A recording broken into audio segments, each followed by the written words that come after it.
Welcome to the Celestial Saga channel. What happens when the Invincible Fleet, a legend throughout the galaxy, meets an enemy it considered weak? Today, we will tell the story that changed the balance of power in the universe forever. Will the majestic Phoenix be able to resist human ingenuity? Or will its glory fade in the fire of battle? Wait for the ending of this epic story. The first majestic Phoenix fleet of the Lunar Dominion, affectionately known as Venerable for its long and distinguished service under the Dominion banner, was a force that struck fear into the hearts of the galaxy's nations. It had a reputation for ending hostile aggression without ever firing a single shot, negotiating favorable trade agreements simply by the mere presence of its powerful hulls. Enemies of the Dominion trembled, knowing that just the rumor of the Venerable First's approach was often enough to make pirates cease their operations for months at a time. Its fame spread far and wide, with even spacers on the distant edges of the galaxy sharing stories of its mighty feats, how it shattered the Abraxan armada in the asteroid belt of Varus, drove the world of the Eaters of Enra back to their desolate home, and led the Dominion charge to eradicate them once and for all. Its two-decade-long war against the humans of Earth was legendary, destroying their strongest fleets and condemning their top admirals to airless graves. That is, until the humans managed to bring the storied fleet to its knees in a stunning turn of events. This, however, is not the tale of the majestic Phoenix fleet's rise, nor its many battles. This is the story of its end. The Venerable First entered the Canaan system, expecting its lone colonized world to be yet another easy target, a world ringed with early warning arrays, guarded by orbital defense platforms and dotted with surface-to-space cannons, a true anvil upon which the majestic Phoenix would strike. But of course, the Venerable First had encountered such anvils countless times in its 200 years of service, and had never once broken. The humans, while undeniably formidable, were no different from the Varians, Prior, and the greatest technicians of countless other species who had all been proven wrong. The majestic Phoenix was confident in its victory as it passed through the Canaan system's asteroid belt. As was typical for its enemies, the human fleet had retreated, hoping to strike the Dominion fleet as one united force.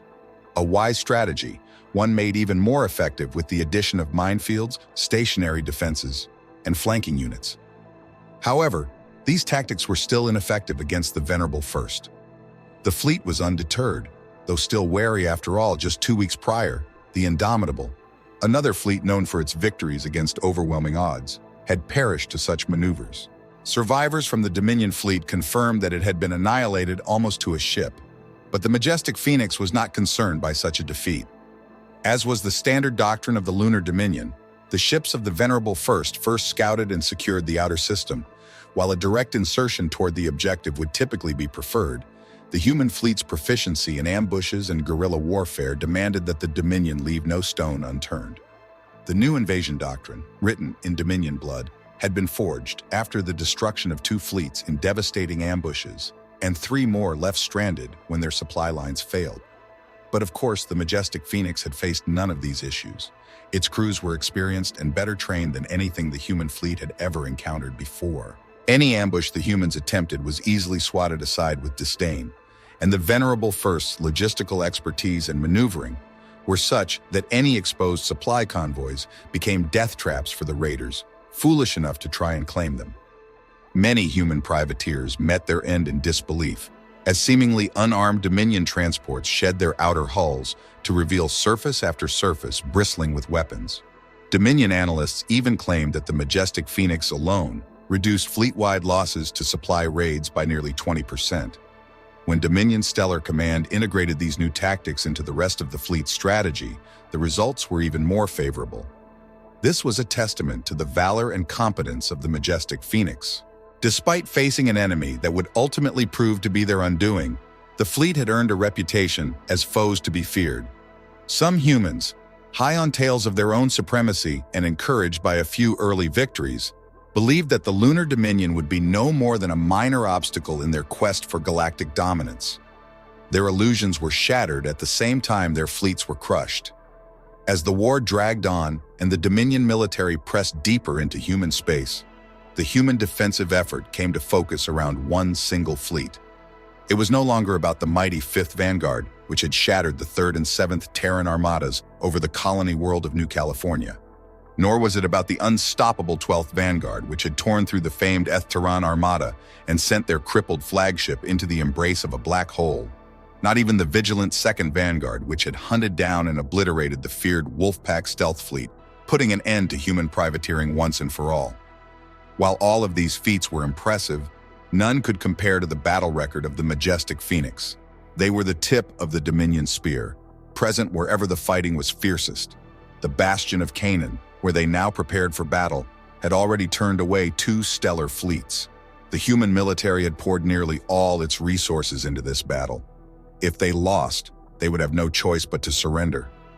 But if they succeeded, if they could break the majestic Phoenix and show the galaxy that David could slay Goliath, then the lunar dominion would face a dire situation. As a nation grows more powerful, it inevitably attracts more enemies.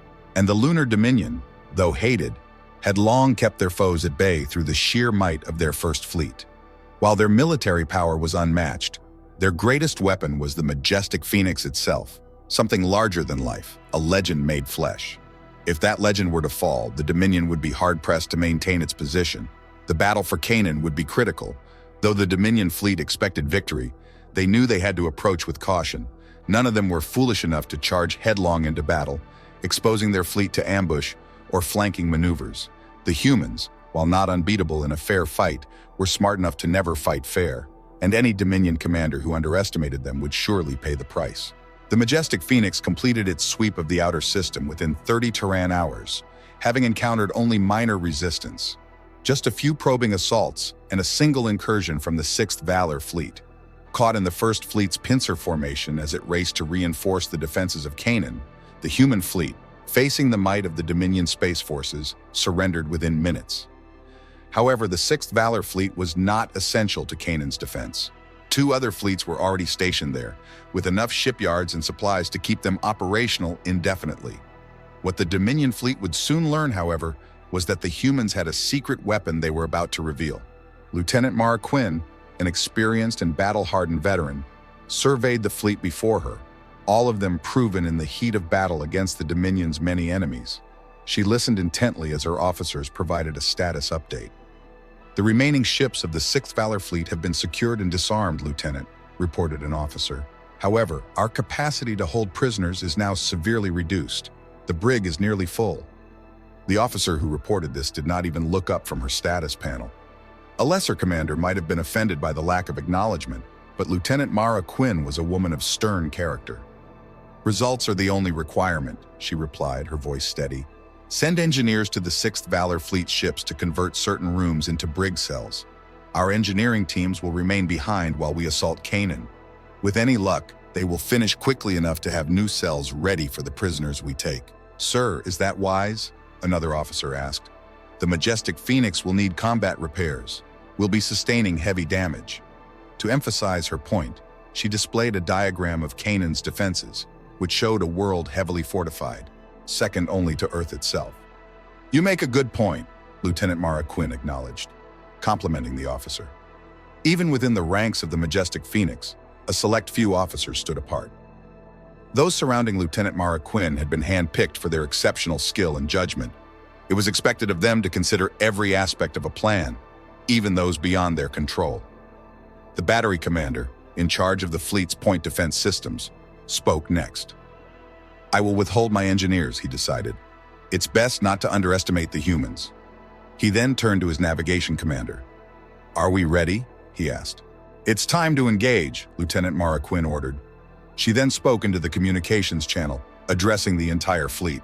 "All ships of the majestic Phoenix, this is Sovereign Flagship. We are commencing our attack on the Canaan defense perimeter. Follow Invasion Doctrine 7. There was no need for motivational speeches or grand gestures with the majestic Phoenix. These men and women were the elite of the lunar dominion.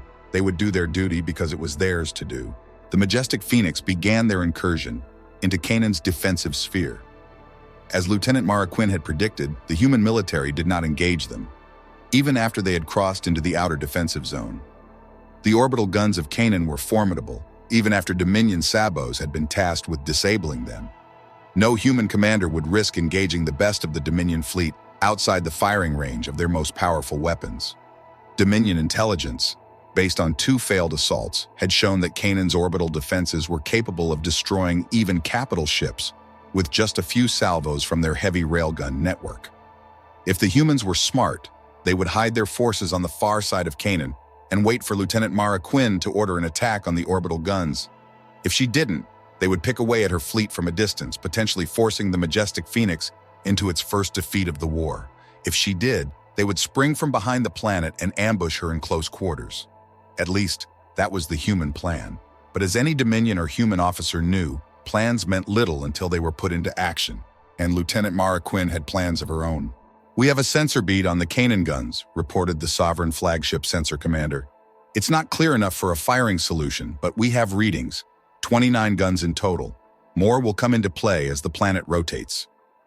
"Have the fleet intensify shields and begin evasive maneuvers," Lieutenant Mara Quinn calmly ordered. Though there was no visible threat yet, her officers knew better than to question the wisdom of their commander. Railgun slugs the size of school buses began to whiz past the Dominion fleet, and they saw the value in their evasive actions. "We've lost the faithful Alazan," one officer cried out. The Dominion corvette had been struck on its bow by a Canaanite railgun. If the sensor readings were correct, the ship had been reduced to nothing but shrapnel. "My stars, those railguns are powerful," another officer muttered. "As I suspected," Lieutenant Mara Quinn said. "They attempted a crippling initial strike to decimate our numbers before we had a chance to return fire. The initial strike, though it missed, would have been devastating had those railgun slugs hit.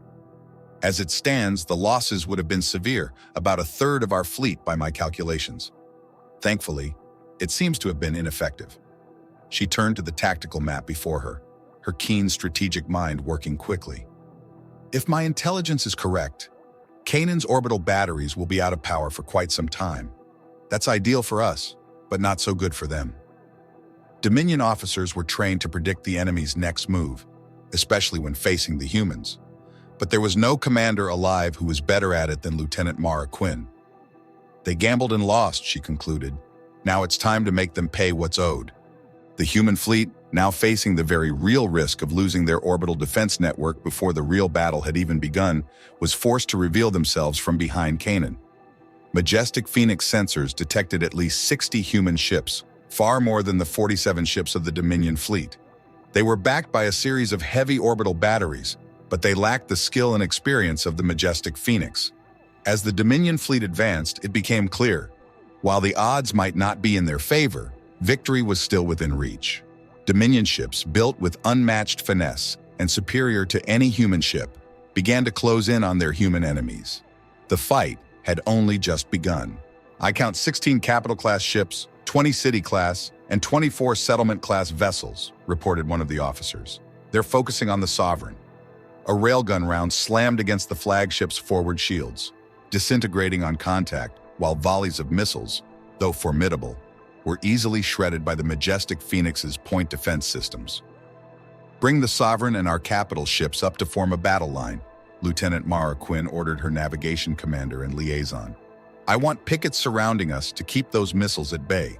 Divert power to defensive batteries on the small craft, sacrificing offensive fire to give the capital ships a clear path to open fire on the human fleet." She selected a large Canaanite dreadnought as her first target. "Lock weapons onto that capital-class ship," she commanded. "Fire at will." The kinetic weapons of the human fleet, while undeniably powerful, were no match for the Dominion's directed energy arrays. A series of precise strikes tore into the human dreadnought's shields. Its defenses, formidable as they were, stood no chance against the concentrated fire from the Dominion's best ships. A squadron of smaller craft clustered in front of the hulking dreadnought, shielding it with their own hulls to cover its retreat. But the Majestic Phoenix's ships immediately switched targets, crippling another capital ship in a focused barrage. By then, Lieutenant Mara Quinn's fleet had lost several pickets to railgun fire, but the Majestic Phoenix remained resilient. A few small craft lost in the fight were inconsequential to Lieutenant Mara Quinn's grand plan for victory. "Take 1/3 of the battle line's guns and have them charge their shots on my order," she instructed. "Target and fire upon the following vessels." Her guns switched targets, and the fleet continued to close the distance. After launching 8 separate fusillades from the Majestic Phoenix's most powerful guns, Lieutenant Mara Quinn watched as a Terran battleship erupted into shrapnel and debris, its crew thrown into the void. It tried to limp away, much like its predecessors, calling up a defensive wall of small craft to cover its escape. But as Lieutenant Mara Quinn had learned from the human playbook, it was a predictable move. "Call up the charging batteries," she ordered her liaison and battery commanders.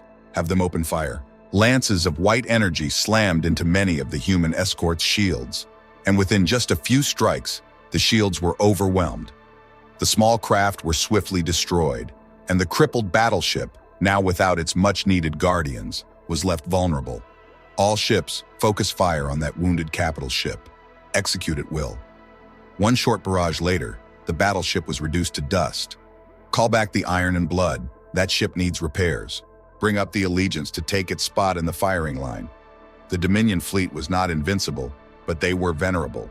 And that, in Lieutenant Mara Quinn's mind, would be enough. "We've entered mid-range, sir," an officer reported, "sustaining fire from their mid-range guns. Our shields are holding at 70%. Split the fleet into 4 task squadrons under the parameters I will give you," Lieutenant Mara Quinn ordered. "These squadrons will each diverge from the main fleet and focus their attention on individual ships. We will charge their lines in 4 cohesive units, pierce through them, and then maneuver our ships behind their front elements. This tactic would expose Canaan's orbital defenses and position the Dominion fleet perfectly between the human armadas and the planet they were set to defend. It would be a costly victory, but a victory nonetheless." Lieutenant Mara Quinn was no fool.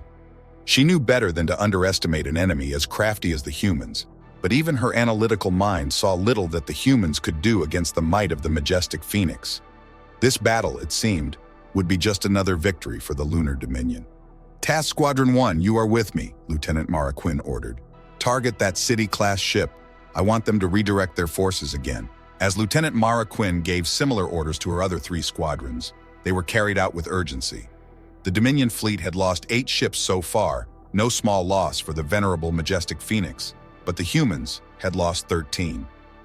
Without the support of their orbital railguns, Canaan's defense fleet was quickly finding itself woefully outmatched by the intellectually and technologically superior Dominion.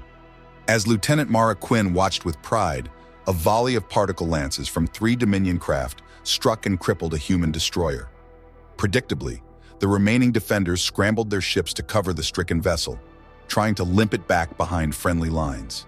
"Task squadrons, switch to alternate targets," Lieutenant Mara Quinn ordered.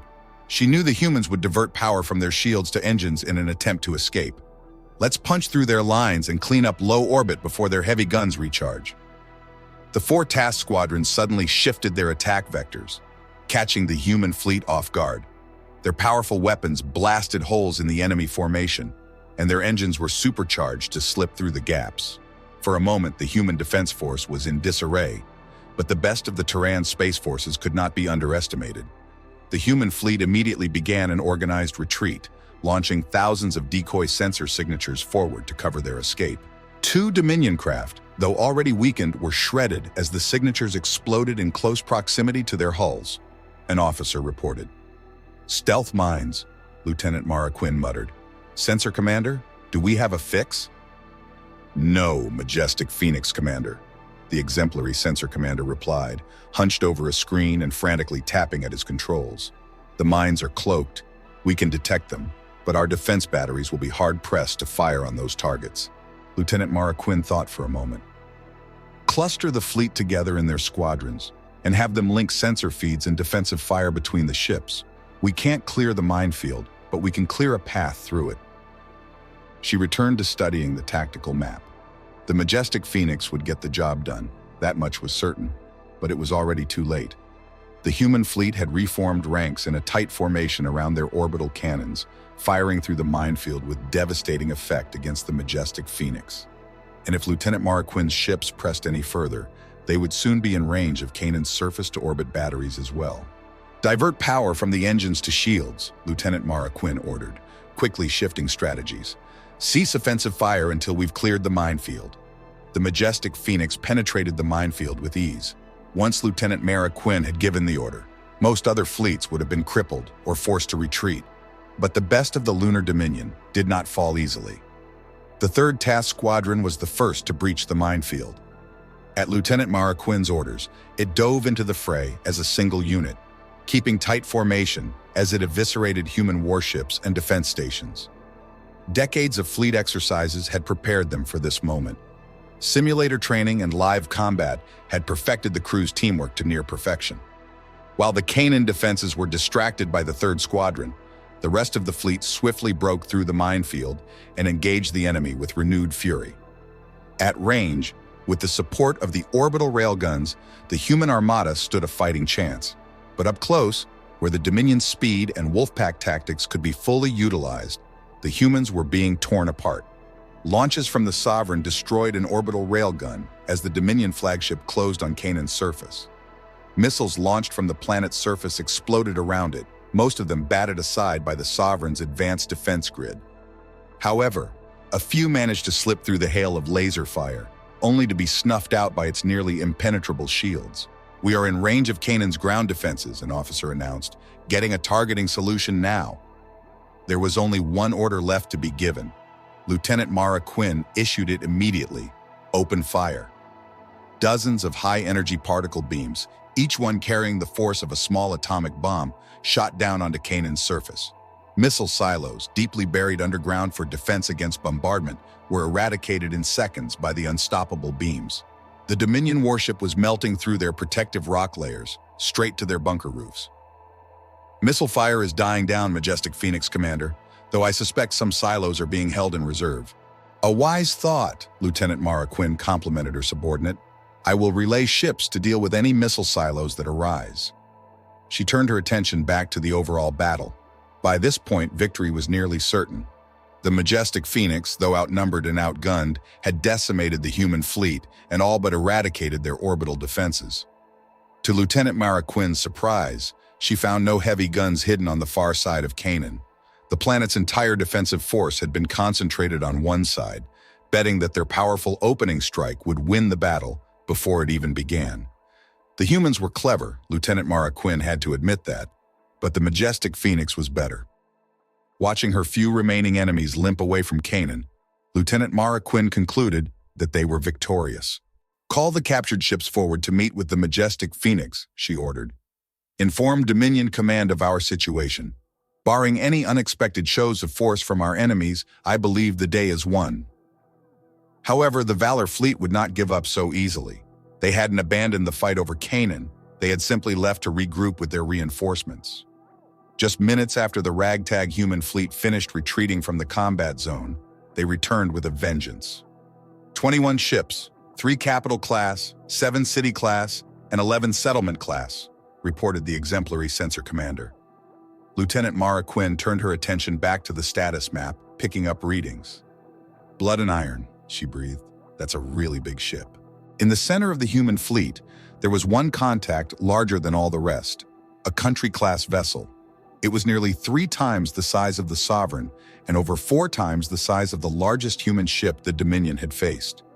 Dominion intelligence had long wondered why Earth's shipyards had seen a drop in fleet production in the war's later stages. The prevailing theory was that, having lost many of their systems and colonies, the humans were simply short on raw materials to sustain their massive industry. But watching the country class on her status map and hearing the combat grow louder around her, Lieutenant Mara Quinn realized that this theory was wrong. "Do not be frightened, soldiers," she confidently reassured her fleet.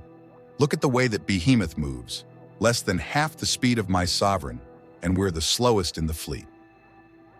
The human country class did not appear to be a ship built for speed. If it had been, its designers had clearly failed.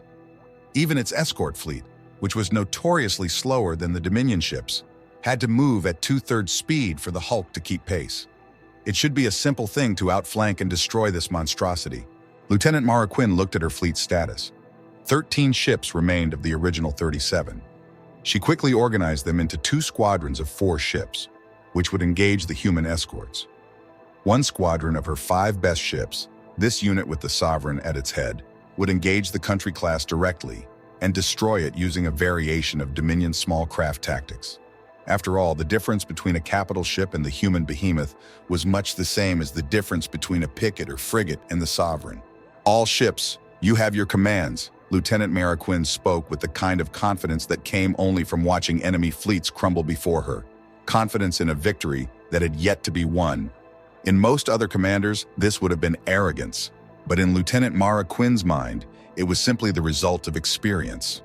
Her mind was already busy creating a decision tree of moves and countermoves. Victory was nearly certain. Within minutes, the majestic Phoenix was in firing range of the human fleet.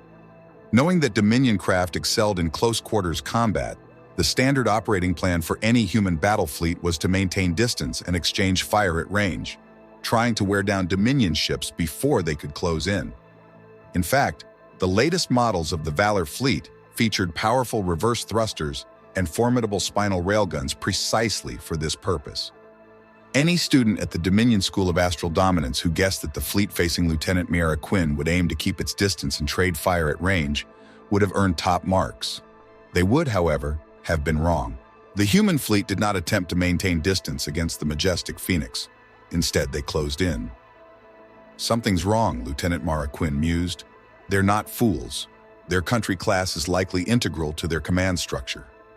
Her liaison suggested, "I recommend dealing with it first." The country-class ship was busy firing its long-range cannons at the fleet. Railgun shells impacted the Sovereign's energy shields like hail in a Canaanite storm, but it weathered the barrage with ease. This vessel, while formidable, clearly lacked the firepower to live up to its perceived strength. Or at least that's how it seemed. "Negative," Lieutenant Mara Quinn replied to the liaison. "Have my ships continue firing on the human escort fleet, but decelerate us and keep our ships at range. Once we've thinned their numbers sufficiently, we will close in and engage the country class with superior numbers and wolfpack tactics. A certain victory for the majestic Phoenix. Then we shall simply withdraw from the field and engage it at range with our heavy batteries," Lieutenant Mara Quinn replied. She enjoyed being questioned. One of the few scenarios where she could elevate her own strategic thinking and impress her officers with her wisdom. "Look at how slowly that thing moves. It won't be able to match our maneuverability, even on its best days. Even if its guns have triple our firepower, my ships can endure long enough to escape to long range." She turned to her other officers. "Divert power to weapons if you would. I want that fleet to take losses." The human fleet, with one massive and sluggish exception, was made up of battle-damaged craft, still reeling from their defeat at Canaan. The Dominion force, on the other hand, was relatively intact. Despite their numerical disadvantage, the majestic Phoenix swiftly butchered the approaching human armada. Within 10 minutes, the only human ships left were either disabled or fleeing. Only the flagship remained, slow and durable like Earth's tortoises, shrugging off hits from the Sovereign's most powerful cannons, as if it were being fired upon with laser pointers. Its batteries, though returning fire, struggled to hit with any real impact.